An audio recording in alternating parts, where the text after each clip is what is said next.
ស្រឡាញ់បងរៀងរហូតទោះជាមានរឿងអ្វីអូនមិនចាញ់ពីបងទេចាត់គេងទៅយប់ជ្រៅហើយកុំនៅយូរណាមេមេ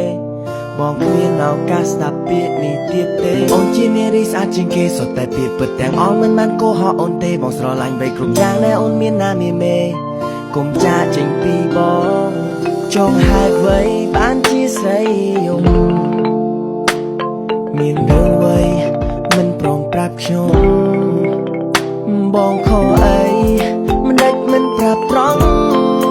ហេតុអ្វីអូននៅតែយំនៅតែយំនៅតែយំនៅតែយំ baby ដល់ពេលបងទៅហើយមែនទេរយៈពេលខ្លីបងអរគុណដល់មានមេរៀនជីវិតចាំមិនភ្លេចតែនឹងទេបងមានសំណាងព្រោះតែបងខុសពីគេអ្វីដែលបងគិតគ្រាន់តែជា memory ហើយនៅពេលដែលបងភ្លេចបងកាន់តែនឹកគ្រប់នាទីចង់តម្រះចិត្តឲ្យអស់មកឈប់គិតពីនារីបងមិនចង់ឈឺបែបនេះទេចោលហេតុអ្វីបានជាស្រីយំមានរឿងអ្វីមិនប្រាប់ខ្ញុំបងខំអីមិនប្រាប់ត្រង់ហេតុអ្វីអូននៅតែយំហេតុអ្វីយំអូនកុំយំ baby អូនស្រឡាញ់បងរៀងរហូតទោះជាមានរឿងអ្វីអូនមិនចាញ់ពីបងទេឆាប់គេងទៅយប់ជ្រៅហើយកុំនៅយូរណាមេមេបងគ្មានឱកាសស្ដាប់ពាក្យនេះទៀតទេអូនជានារីស្អាតជាងគេសុទ្ធតែពាក្យពិតទាំងអស់មិនបានកុហកអូនទេបងស្រឡាញ់បីគ្រប់យ៉ាងណែអូនមានណាមេមេកុំចាចេញពីបងចង់ហេតុអ្វីបានជាស្រីយំមានរឿងអ្វីមិនព្រមប្រាប់ខ្ញុំបងខកអីមិនដេចមិនប្រាប់ត្រង់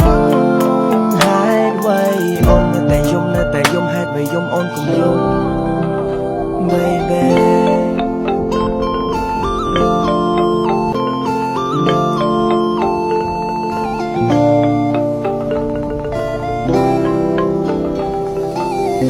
ពីគេងឬសំឡេងអូនមុនគេជាគ្រូពេទ្យព្យាបាល stress កុំដល់បងពេលទំនេរទេបាប់សបងគឺជានារីសំណាងជាងគេបងមិនបានជួបអូនទៀតទេស្ដាយពេលវេលានឹកកាយវិការបងគួរធ្វើល្អពេលមានអូនក្បែរកាយាគិតតែការងារឆ្ងាយពីសង្សារលេងសើចនឹងស្នេហ៍ខ្លះជាប្រុសចិត្តសាវ៉ាបទសំនៀងទៅឲ្យឆ្ងាយមិនឲ្យជួបមុខទៀតទេភ្លេចឲ្យអស់ជប់គិតទៅរឿងអតីតណាមានមេចាត់ទុកថាគ្មានសំណាងនៅជាមួយអូនទៀតទេលត់ចោលឲ្យអស់ចោលហេតុអ្វីបានជាស្រីយំមានរឿងអ្វីមិនប្រាប់ខ្ញុំបងខំអីមិនប្រាប់ត្រង់ហេតុអ្វីអូននៅតែយំហេតុអ្វីយំអូនកុំយំ